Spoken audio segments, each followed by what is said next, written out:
আজ সকালের পর থেকেই বৃষ্টি নেই কানপুরে, কিন্তু মাঠের অবস্থা খেলার অনুপযুক্ত হওয়ায় স্থানীয় সময় দুপুর 2টা বাজতেই দিনের বাকি সময়ের জন্য খেলা বাতিল করেছেন ম্যাচ অফিসিয়ালরা।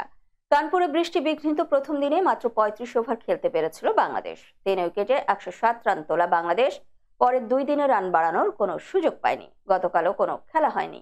গতকাল রাতভর বৃষ্টি হয়েছে। আজ মাঠ ভেজা থাকায় প্রথম সেশনের খেলা হয়নি। দ্বিতীয় সেশনে খেলা শুরু হওয়ার আশা করা হচ্ছিল, কিন্তু স্থানীয় সময় দুপুর 12টায় মাঠ পরীক্ষা করে আম্পায়াররা সিদ্ধান্ত নেন খেলা তখনও শুরু করা সম্ভব নয়।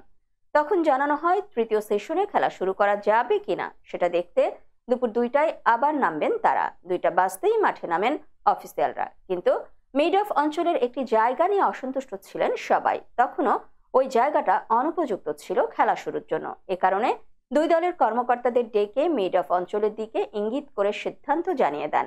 2 মিনিট পরে ঘোষণা আসে, আজকের জন্য খেলা পরিত্যক্ত।